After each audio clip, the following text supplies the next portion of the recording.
Yo, what's good, everybody? It's your boy YT Jokes, and I'm back with the boy. It's Neil.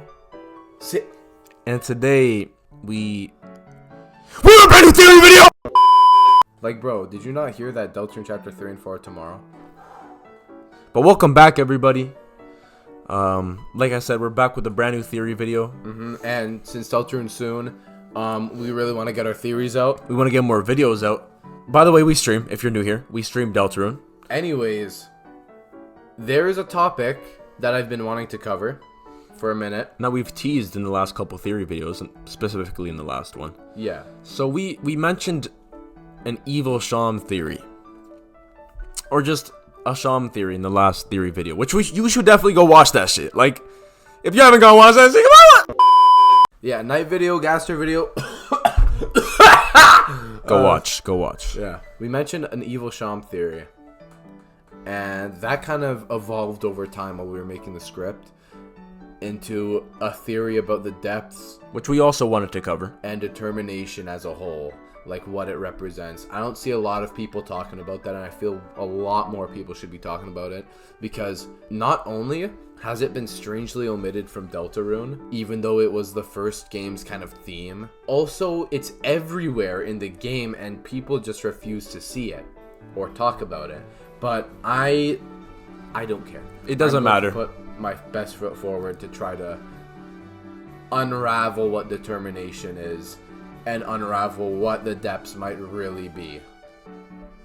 And all that leads into Sham, I promise you. So I want you to get ready to learn the truth about the depths and Sham in Deltarune.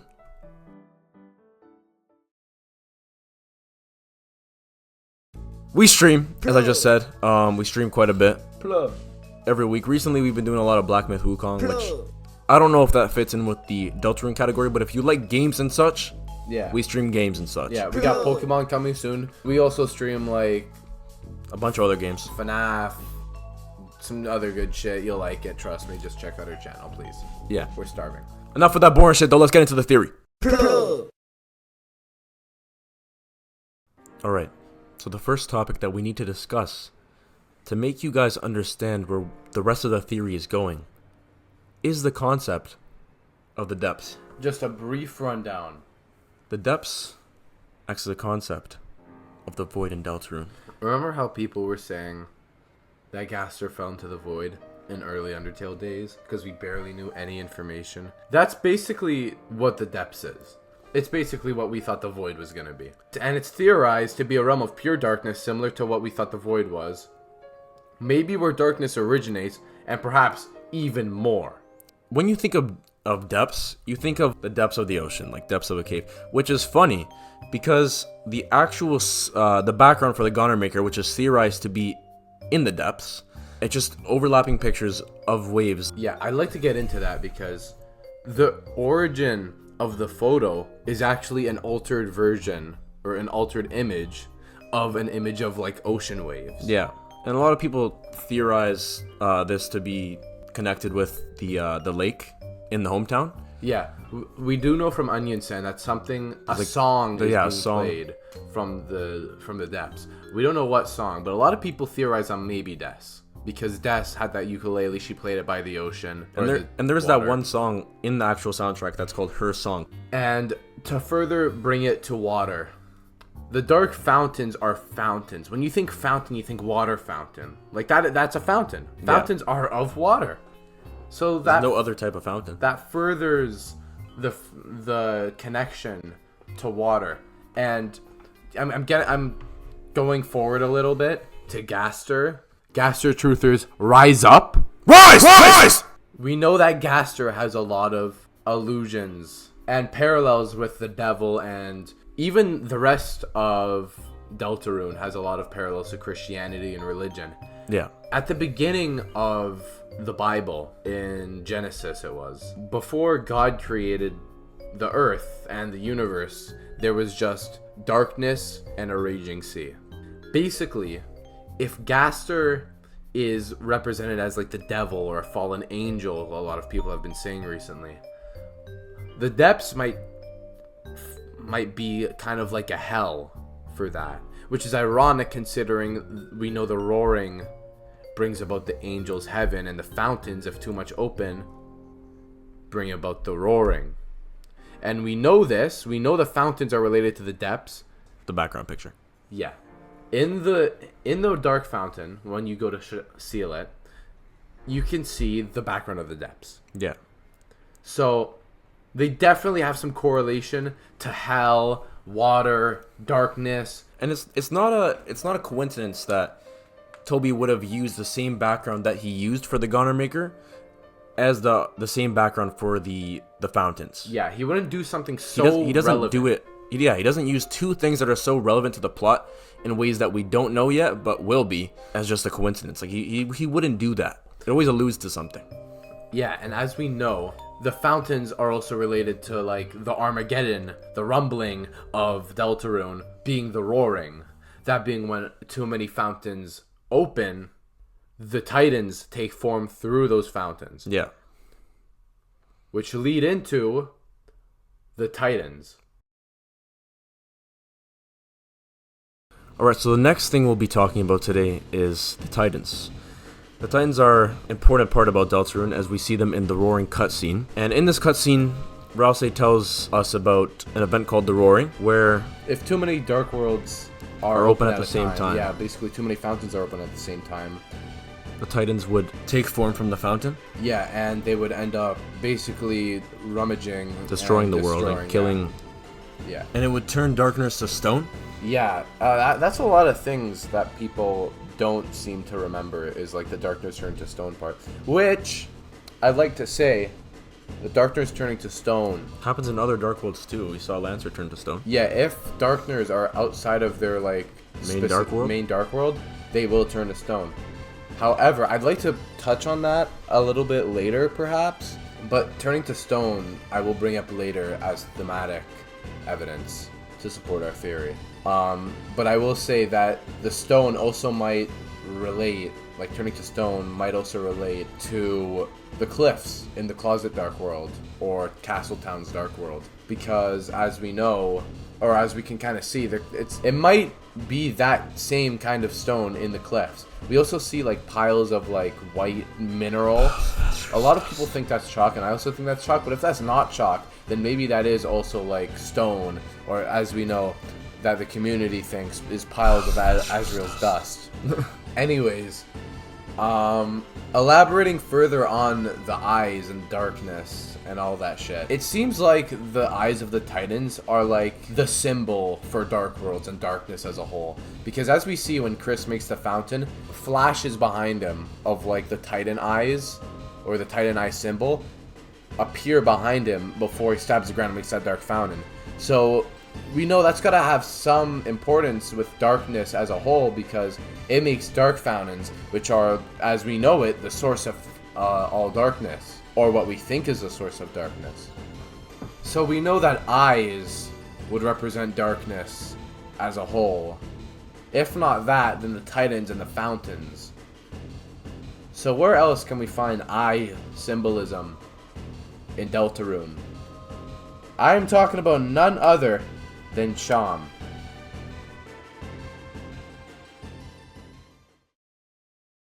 Alright, so Sham.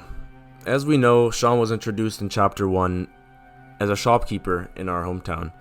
And pretty much, he seems to have a lot of knowledge about a lot of the lore of the game.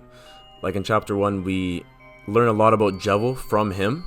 I think that this just goes to show like how knowledgeable and how much of, not, I don't want to say a threat, but how much of a threat he could pose to us in the future, being so knowledgeable.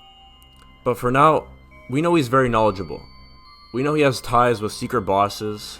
Jevil. And Jevil. We know he knows about Spamton. He has an idea of Spamton, for sure. And I guess we'll see in Chapter 3 if we talk to him in the hometown, if he knows anything else about future bosses or secret bosses. But one thing that's always kind of concerned me with Shaman, I think I'll get more into this later, is how we give him the shadow crystals. I'm not going to explain too much right now, but if he is some sort of evil, I don't think he could be evil, he might not be, but if he is, He could be using them to obtain some like greater power for himself that we don't know about. But I'll get more into that later. Now you what do you want to say? What do you gotta say? I want to add on that Sham did take the shadow crystals from us. That's what I'm saying. Yeah. And they also said that the shadow mantle needed to be welded onto shadow crystals, but the shadow mantle has gone missing. If what you're saying is correct, maybe the shadow mantle isn't actually missing and Sham's just keeping it for themselves, because Sham's just like a character that we know very little about. Such as a lot of the other characters in Deltarune as well that provide such mystery. And honestly, it makes the game a lot cooler in my opinion. I like when shit has mystery and you have to find that out. But if we really look into the characterization of Sham, we know strangely a lot. We can learn strangely a lot about Sham, and like, which means he has to have some importance in the story. And obviously he does if he has ties to some of the hardest bosses so far in the game, some of the strongest people in the verse that we've seen so far. But I do want to say this entire theory of Sham kind of circulated around my head when the plushie got released.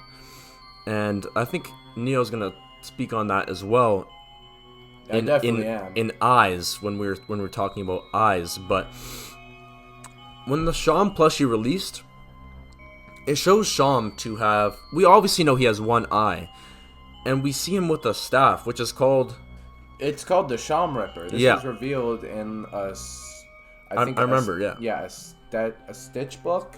But on his staff, it has his eye. Like, because he has buttons for eyes, it has the button. Which is very interesting to me because, first of all, if eyes do have some sort of power in Deltarune, this means this staff of his, this weapon, could have great power, great strength. Could give him great strength. And we know Sham is strong because Sham stated that he was the one who locked up Jevil. That Sham was like on par, if not stronger than Jevil. Sham even says that Jevil used to keep up with the games they used to play. So now, we also know that Toby has stated that Sham is very heavily inspired by wizards of such. Yeah, like traditional medieval wizards. Like he stated this in the 2024 winter newsletter. And when you think of a wizard, you think of them to have a staff with like some orb on it, like some powerful item on it that kind of emits power or strength. So that's what that eye could be. This is Future Jux here. Before I end off this little introductory segment to Sham, I want to speak on one thing that I found recently, which is honestly crazy. In this segment, we speak a lot about how Sham is very knowledgeable, has a deep understanding of the world and the universe in which he is in. He's the main source of all the information that we've used in our past few theory videos. But he says, pertaining to chapter 2, I think this is chapter 2 by the way. By the by, it's growing late, isn't it? You should hurry home once you finish your business here. You don't want to get caught when the sun goes down. Chapter 3 takes place in the middle of the night. That means time is relevant. The time in the regular overworld is relevant to the dark world, meaning that we are going to experience a dark world at night and see what that is like. Just want to speak on that a little bit. But for now, that's just introducing Sham. Now we're gonna get into the nice bread and butter pancakes, Nutella. Wee!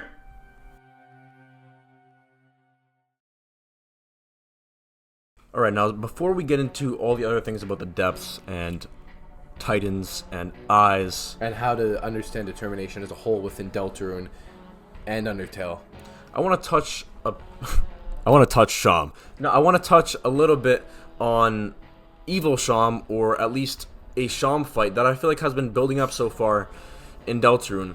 As we know, as I mentioned earlier, Sham, as shown in this plushie that just came out recently, has this staff with his eye as the kind of orb on it that could generate power, that could yeah. You know what I'm trying to say. That could generate the power for the weapon. Yeah, like a traditional wizard staff. And I feel like Sham knows a lot about this world that we don't know. He's trying to introduce us to some of it. Obviously, there could be stuff that he's leaving out. But I think there's a lot of stuff that Sham's leaving out because Sham knew about the Queen and didn't bother to tell us. Yeah. And Sham clearly has some... He knew about Spamton. He knows about the future secret bosses. Obviously, Yeah. he's not going to tell us about it now. Sham But- said, like, oh, your next opponent might be, if that's the case, you need the Shadow Mantle. Sham clearly has some level of foresight. I wouldn't say he can just see through time, but I think he has Definitely some can't see level through time, but I know like what you- some level of being able to predict what's going to happen in the future. Also, I think he just heavily leveraged on us because he knows a lot. He was the one who locked up Jevil, meaning he had a lot of power in the Dark World's kind of system or court, I guess. Well, we do know Sham was a court magician. Yeah, right? Sham's clearly, like, to be a court magician, you gotta be very powerful in magic if you're gonna be a fucking magician in a world that's predominantly having magic with everyone. Like, fucking Rudens can use magic. Exactly. So his weapon, which is called the Sham Ripper, in real life they're actually used to remove stitches. So on this that I'm putting on the screen right now, a Sham Ripper is a tool designed to allow for the easy removal of stitches. Essential for ripping out a misaligned stitch if you're too far along to simply pull the threads back out. That line right there could very well mean something. And what I think is that either Sham himself gouged out his eye, took it out, and used it for power, which once again we'll touch upon soon, very soon, so don't click away yet on why eyes may be extremely important. In the symbolism of Deltarune as a whole. Yep, and the power system as well. Yup. But also, this could mean something crazy because in the next line, it says that this weapon was once wielded by Sham in combat. Which, first of all, that just has to be hyping up a Sham fight. Like, Yeah, you can't just drop, oh, this was wielded by someone in combat that we know of, without it, like, having to allude to something. Plus, we already know Sham could fight, because Sham fought Jevil and won. and Jevil's strong. We know Jevil is very strong. Yeah, Jevil is still whooping some people's asses to this day. To this day! Yeah, on the topic of eyes and Sham, we know that in one of the first puzzles in the game, in the, what was it, the eye puzzle you said? It was the eye puzzle in the cliffs. Yeah. Chapter 1. It says that only those who can be guided by the dark can see the way or something like that, right? Yeah, blinded by dark to see where the guy... I'm paraphrasing. Hopefully, Editing Jux can find the actual I'll find the quote. Yeah. So this would definitely relate Sham to the eyes in some way, because gouging out one of his eyes. First of all, you wouldn't do that for no reason unless it happened in battle, or like someone did it to him. But maybe this could mean that he is being guided by dark, and he could have some sentient power, or he could have some foresight, like you were saying, into the future through being guided by the darkness. Yeah. That's a very Star Wars type of thing. Like That- Darth Vader. Yeah, that term, though, I don't think that necessarily means, like, oh, Almighty Gaster is guiding. I don't think it's that direct. No. I think it actually might be a reverse of what the eyes represent. The eyes, I'm getting a little ahead here, might represent, like, determination and all that. Because darkness also might represent... Well, we know darkness does represent determination in some capacity, as you need dark... Or in order to make a dark fountain, you need to have a level of determination Yeah. that would exceed all other levels of determination. Yeah, I know Queen says, can anyone make it a fucking dark fountain? But Queen barely fucking knew anything, let's be honest. The eyes, what I mean is the lack thereof, like symbolic of his nihilism, or even like lack of choice of fate. One of the main themes of Deltarune, like narratively, is your choices don't matter. Susie says it, King says it. No matter what happens, you're gonna get one singular ending, the same ending. And it's literally in the first thing in the game, the Goner Maker, we create a character for it to just be discarded and telling us, yeah, who cares? I don't give a fuck. Yeah, You're gonna play as Chris. You're playing as Chris. Simple as that. Yeah, like everything is set in stone. Sham, as we know from his dialogue, says he doesn't even care that, like, oh, the world might be ending because of the fucking night and the roaring that may be coming. As we see, Sham doesn't really care. Sham, as I said before, is very nihilistic. That lack of the eye, that removal of the eye, might also be symbolic of his removal and his kind of nihilistic attitude that he's had ever since Jevil's Gaster pilification. Like, as in, we know Sham says ever since that happened, Jevo's words haven't gotten stuck out of, or have been stuck in my cotton, and my view has been darker yet darker. Yeah. That removal of the eye into the Sham Ripper might be literally symbolic of that. Like, Sham is going down a darker yet darker path, and allowing himself to be guided by dark in a way. Yeah, in the same way that Chris might be guided by the dark. But as I touched upon earlier, the shadow crystals, I think, have a great significance, because this could be one of two things. Us giving Sham these shadow crystals from these very powerful secret bosses, and him just holding on to them for now, could be one of two things. It could be one, he's creating the shadow mantle for us, and it's an item that will hold great power.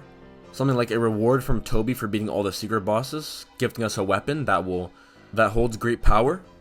Or it could be something that we are pretty much obtaining the pieces for him, maybe for him to gain his power back, gain determination maybe. When you think of shadows, what do you think of? You think of darkness. In what Neo was just talking about. Well, I'd like to touch on that, because when you use the shadow crystal, basically many different things happen depending on where you are in the game. Like, if you're using it in a dark world, you see the classroom, you see the light world. If you're using it in the cyber world, you see the computer lab. That's what the shadow crystals do? Yeah, if you use it. Oh wow, okay. If you use it in the light world, Chris, if it's just Chris alone, they see through their hand as if they aren't there. If you use it with Susie around, Susie takes a more chapter 1 look, the hair covering their face, sad, depressed, bully Susie. Wait, this could be something to transcend between the different almost dimensions, the light world and the dark world then. Yeah, I do think so, because also Spamton and Jevel, both secret bosses that hold the shadow crystals, want to be free. They yearn for freedom. Yeah, they have a self-awareness beyond every other Darkner, and Sham being related to them could also kind of have that. Also, I'd like to use the shadow crystals and seeing through yourself and seeing a more angry version of Susie as evidence, because a lot of people are saying that that's kind of it'll show you a what if, the player never interfered with Deltarune. Maybe Chris wouldn't even maybe exist. Susie wouldn't even Susie would have never become a better person. This also helps us back up that nihilistic bad future mindset that Sham has. So that lack of that nihilism. If we are, or if Sham is using this shadow mantle as something that he could leverage and use, this is kind of like a breakthrough. I never even knew about that. How if you use it in different scenarios, what would happen? Because obviously we never use it in the game. We can't use it in the game, or else it would screw up our playthrough. But this could be something for Sham to either maybe transcend the dark world. So what I'm saying is that Sham could be trying to use this shadow mantle to transcend into a greater reality. As we know, and me and Neo actually watched a theory on this time ago, which kind of gave me this idea. But the dark world is a lesser reality than the light world, which is a lesser reality than our world, the real world, IRL, and this shit, a lot of people theorize that Gaster is trying to transcend the light world and become real, and that's why he interfered with the player. I've heard that before, and I do think that's a very cool concept. Yeah. And I think that Shadow Mantle may grant that power of transcending different realities, which could be a reason Sham wants it. As we know, he has a lack of care for anything in his old age, which maybe could be fixed by the Shadow Mantle granting him a greater power and transcending him to the real world. And I always kind of had an idea that the Shadow Mantle would grant a higher power of some sort. I never really thought about it that way. I've always thought about it in kind of a weapon way. As we know, darkness is related to determination and power, and shadows obviously being darkness relate to that. But this just, it kind of gave me a whole new light on this topic of Sham could be evil. He could be wanting to transcend realities. And I guess we have to see more about his character to see what he's going to do in the future. Now, talking about different realities being lesser than each other, I'd also like to circle back to what we started this theory on. The depths. I believe the depths are the lowest point of reality, beneath Dark Worlds. Not only does the depths kind of represent the theory or like the concept of the void that most of us thought of in Undertale and is often portrayed in different media, like a world of nothingness, of pure darkness. Darkness in Deltarune is so much more than just darkness. It's representative of determination, in so many ways too, of nihilism, of choice even, and it's talked about in so many different ways. Like when you think of darkness, you think of Gaster. You think of entry number 17, dark, darker yet darker. Dark, darker yet darker is literally descending into like darkness. More darkness. That is literally becoming less and less real. But Gaster's whole goal, what we're theorizing, is like that we just stated, is like possibly become even more real, like to transcend, to be free. As we know, this would be an insane, like circling to Gaster for a sec. This would be a kind of insane motive for Gaster, because you could write, like, this writing would be insane. Like, the whole point of the Royal Scientist is to find a way to break the barrier, to transcend, to free monster kind. Yeah. And this is kind of twisted. Like, as we see, Gaster is, like, basically like a shadow of his former self. And possibly a shadow of that mindset as well, to be free. Not just to be free of the barrier and of the underground, and to free all of monster kind, but to free all things, to free himself at the very minimum into the real world, to transcend, to be of meaning, to be the opposite, whatever the fuck the opposite of nihilism is. And that obviously would be where the determination comes from to even make these Dark Worlds, if we know that Gaster, or if we assume that Gaster in entry number 17 was making Dark Worlds, as that discovery would likely drive him insane. Yeah. And as we see with Gaster's design, there are gashes and scars similar to Sham. Sham has, like, I kind of want to talk about that too. Yeah, near the eyes and like all over the face. Sham has very clear, like, scars. Literally right by his left eye, or his right eye, which has the button on it. The one that doesn't have the button is completely free. Actually, that's kind of weird. The left side of his face is the one that's more fucked up, which is the side that has the button, and the other side, which does not have the button, is free. That darkness, even though it's lesser, gives you an insight, like basically gives an insight, like it's a gateway to the concept of freedom. As I'm looking here, I never really noticed this, but I'm gonna say the left side of his face, because from our point of view it's the left side of his face, but yeah, like our left. Yeah.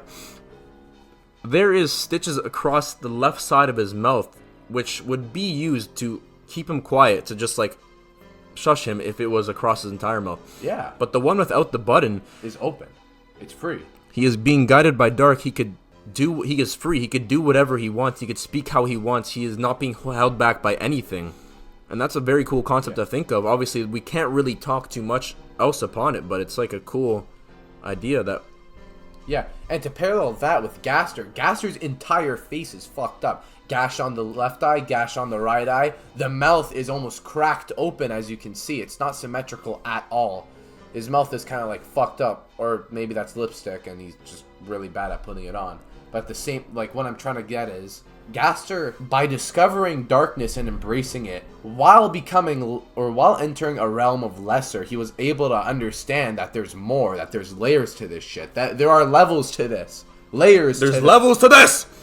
That's basically what Gaster discovered. And that kind of, if we assume that he's an antagonist, that would have drove him mad. That would have made him want to ascend. And Sham could be very well paralleling Gaster's character arc, if we assume that's the direction that Gaster's going, as an antagonistic force in the depths, in darkness, which would also tie him to determination, or the lack thereof, for Sham's case. That is very cool to think about. I've never really thought about it in this way. Yeah. There is a heavy sense of lack of freedom, and especially in the dark world, in the lesser reality, and yearning for more.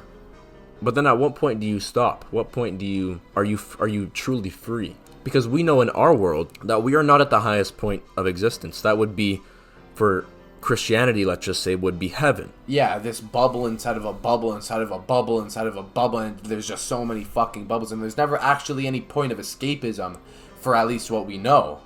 In fact, we don't know. But there is no choice. Choices don't matter. in the grand scheme of things. That nihilism also transcends to our world, because we don't really know. We're gonna live. We're gonna die. We have no clue what's gonna happen. Obviously, it interests us, but we have no clue what's gonna happen. As somebody who knows what's gonna happen, yeah, like in Gaster's case, that must fucking drive him insane. Or not even what's gonna happen. If someone that knows there's higher points of reality that can be transcended upon, they're gonna try to achieve it. Of course. So many people have tried to achieve this level of transcendence in history, in religion, in real life history. There's that one cult. Scientology? Not Scientology, but that is also the Heaven's Gate cult. I don't want to speak too much upon this, obviously, because I don't know everything there is to this, but... And he doesn't want to go missing? Yeah, no, that's true. But pretty much this entire cult believed that they would transcend into a higher reality. A higher state of existence. I'm not going to explain what they did. You could go research that yourself. But that was the entire point of this, of what their ideologies were. And I think that's Gaster's ideologies, and could be Sham's ideologies. Wow. Yeah, determination.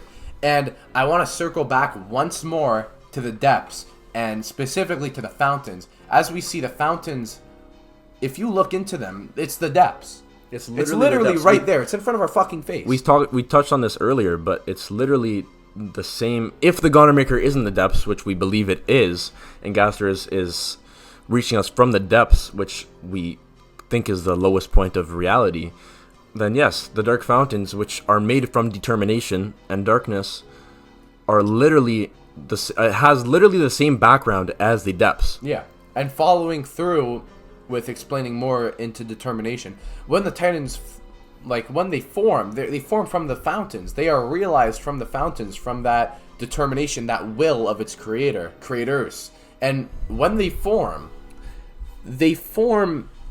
into almost save point beings. If you look at the eye of the Titan symbol, they look like save points. It's a save point. It's literally a rhombus. The save point. Yeah, a rhombus. But they might be pure beings of pure determination. If we take that and use it as more symbol, more evidence that eyes represent determination or nihilism, determination and nihilism at the same time, then we see, as we can see that Gaster and somewhat Sham on the right side of his face are they're missing the eyes. True. That also kind of ties that back all in. I'm not saying specifically. And that also quite literally, and that also ties into guided by darkness. Those who can see are guided by dark. Those are blinded by dark. Blinded by determination. Determination also being ambition, which is often used as both good and bad things. Both determination and nihilism. Again, fleshing out the themes of determination in Deltarune, and how we can use that understanding to understand characters that aren't fully fleshed out yet, like Sham and Gaster. Yeah. Jux, what were you going to say? The glowing eye of Sans could mean something, because as we've been talking about with eyes, I mean, we saw Chris's eyes turn flash red. Yeah. Right? We saw Sans' eyes flash blue. This is just symbolism with the eyes. And yeah, the eyes, they show a level of power, or a level of maybe understanding. Yeah. Sans is very competent. He knows about timelines and resets and how many times you've reset. And as we know, Sans is very nihilistic, in their character. Sans, he even states, I don't care about going back anymore. He doesn't care. He quite literally doesn't give a shit. He only starts having to fight you the second he's forced to, when the entire timeline's about to get destroyed. And now Chris, with the red eyes, as they only flash for a second, but Chris literally looks in the camera, looks at the player, showing us the knife. I don't think that's just a stylistic choice. I think that shows that Chris has some understanding, or might at least, of the player controlling their body. I mean, they clearly do. They ripped out the player. I mean, yeah, they obviously... If someone was controlling your body and you're watching, you would know. Yeah. Right? So they know something's not right. Yeah. And I'd also like to say on Chris, when they rip out their soul, they look back at the player with their left eye. Sans flashes with their left eye. Even Undying the Undying, which we know has determination, potent determination, their left eye is the one that's glowing. Yeah.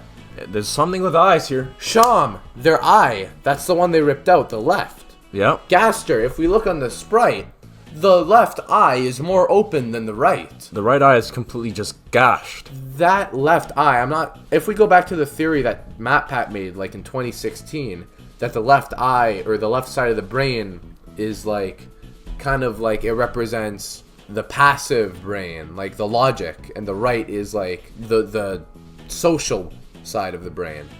The left does the math, the right does the talking. Yeah. If we look at it like that, like logically, they are like the aware side of the brain. Like they're thinking through that level of left-brained thinking. Yeah. Like that logic side. Side note, but the brain is also extremely interesting to me. Like if I could, I would study the brain. I would study. Yeah, I need brain. I need brain now. Them being pure beings of determination could also mean that they're like the strongest. Like I just want you to like think about that. The Titans, you're saying, right? The Titans, yeah. Having that being pure determination, literally, it might be the most OP shit. Like they might be fucking leagues above anything we've ever seen, besides maybe Azrael's god form that can literally freeze the flow of time. Yeah. But that was also overcome by determination that Frisk had at the end of Pacifist. A being with that much determination. And that just represents power. That's just straight power. Power, ambition, determination. Again, all these themes that we can use to understand Deltarune. Which could lead to the Titans being the final boss. Like that could lead to... Yeah, I don't think the Titans are going to be final maybe bosses. Maybe not final boss, but definitely a very impactful endgame boss in Chapter 6. Wait, Chapter 7 I meant to say. My bad. Oh, Chapter 7, yeah. But I'd also like to leave it off on one thing, this little segment. We know that Hell's Roar bubbles from the depths. Like, that's what Jevil says. Hell's Roar bubbles from the depths after you defeat Jevil. Alluding to the roaring. Indeed. This level of awareness, this level of, like, realization, this eye-opening situation that Gaster and Sham seem to be getting into and all the secret bosses, it kind of also parallels the story of Adam and Eve when they eat the forbidden fruit and gain knowledge, and that brings them aware of their like level of being, like, oh shit. It gives them that level of awareness. It gives them that level of self-understanding in their place in the reality. And that's when Adam and Eve put all the clothes on, all that shit on. That was Gaster falling into the depths or creating dark worlds. That level of realization is literally like Adam and Eve's oh shit moment. That was the eye opener. And that also, a lot of people theorize that snake that gave them the apple was Lucifer, like the devil. That also ties Gaster into the devil. That also ties the depths into hell. So that's what I was about to say. Actually, I was waiting for you to be done, because I'm glad we're on the same wavelength here. Yeah, wavelength, waves, liquid, solid. Depths. But yeah, the depths could be a representation of the lowest reality, the darkest reality, as in hell in Christianity, or in a lot of religions there is a type of hell. Yeah, I think that's why the depths, that's why when that realization, even though you're going into a lower level, even though Gaster seemingly went into a lower level of being, of like reality, that also gave Gaster the power of knowledge and understanding to be able to understand where he is. And because that's maybe the lowest level of understanding. If you're in hell, like you understand, like, this is the lowest point. And we know Gaster understands this because Gaster outright breaks the fourth wall into the Deltarune website before it became the Deltarune website, and we can see Wingdings. And the Twitter takeover as well. Yeah, literally, if that's Gaster, because we know that's the same person from the fucking beginning of the game. If that's Gaster, which I 100% believe that has to be Gaster, if that is Gaster, Gaster is quite literally transcending reality. And we haven't even touched upon like anything to do with the angel's heaven. We haven't even touched upon that. The angel's heaven, obviously. I think that could be the highest point of reality. Yeah, like our reality. Our reality, which could imply that we are the angel. I don't want to get into that too much, but like that's a lot of theory. That's a lot of theory. Maybe in another day. Basically, what we're trying to get at with this whole thing is that that's how through that representation of eyes and darkness, we can understand the themes of Deltarune and maybe where the story and thematics will be going. And with that brings the end of what might be our most insightful theory yet. That's exactly what I was going to say. What the fuck? Because I just said that in the Discord. Yeah, if you're on the Discord, join, by the way. Yeah, exactly. But big fucking plug. There is a couple more ideas that we haven't fully fleshed out. Yeah. That I think we will do in a part 2 to this theory. If y'all really want that, let us know in the comments, which is why you should comment and why you should like and subscribe and support us, because it means a lot to us and it allows us to do this. But I think today we fleshed out a lot of different ideas that nobody's really talking about. And let us know if you guys like our like almost podcasty style that we do in terms of these theories, instead of like we don't read off a script, we just kind of go with our minds and shit. Yeah, which is why our unedited audio sounds like it don't work. But that's why editing is a thing. Yeah. But pretty much those are the main topics we're talking about today. Yeah, like main ideas, like the thematics, depths, all that shit. Eyes, Sham, determination, I love how it just darkness. said Deltarune. And let us know what you guys think. Please debate us if you will, if you have any points against what we are saying, because we love when people leave us long comments. That's probably the greatest thing of all time, when I get to read through a long ass comment that somebody left on our video and I have to scroll and it's still going. God damn! He's not even being sarcastic. He actually loves that shit. Actually, we answer all of our comments. Yeah, on the videos, when we stream, I try to reply to every comment. But on the videos, I make sure to reply to every comment, because I feel like that's how you get retention. That's how you connect with the audience. You know what I mean? Yeah. And we want to make sure to connect with you guys. Like we're a nice community. We're a big community. So. Well, hopefully not too little or for long, because we're trying to grow, obviously. But on comments that he hasn't answered to, like he'll show you like right there. It's 6 years ago. We've answered every comment up to this point. Or I've at least hearted every comment. Like on the shorts and community posts, I've hearted every single comment. I've went through and hearted every single even comment. If they're negative. I remember someone in not the most recent short, but like that big 50K short. They're like, TikTok voice. Don't recommend me, or don't recommend channel, and I just clicked heart. Like, no, okay, bro, actually, I think I replied to that. I think I said why. No, I don't think I replied to that one. I replied to another one that's like, these are all ass. But no, I mean, like, of course you're gonna get hate. I've seen a lot of my friends that also post videos get hate, and it's just a normal thing that comes with posting content and stuff. But if you are a small creator as well, yeah, don't give up. Don't give up on that shit. But also join up that Discord that we got, because we love to support other creators that are in our community. Yeah, like send it to the promo chat. We always support. We never don't support. But with that, I cannot wait for Deltarune Chapter 3 and 4. And I think a lot of our questions will be kind of more cemented with the release of these 2 chapters, and we'll be able to make even better theories in that time. Please keep watch for that. If you haven't already, please do subscribe, like, comment, join the Discord, all of that, because it helps us a lot. And yeah, that's about it. Thank you guys all for watching today. And yeah, if you have anything to add, comments, please do. And yeah, see ya. I think that's how I ended it last time. Whatever. Love my slats.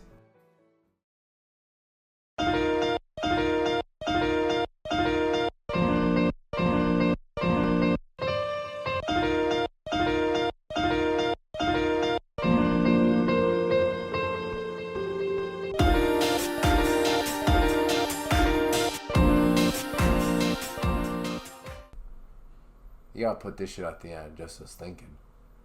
Actually, don't bother.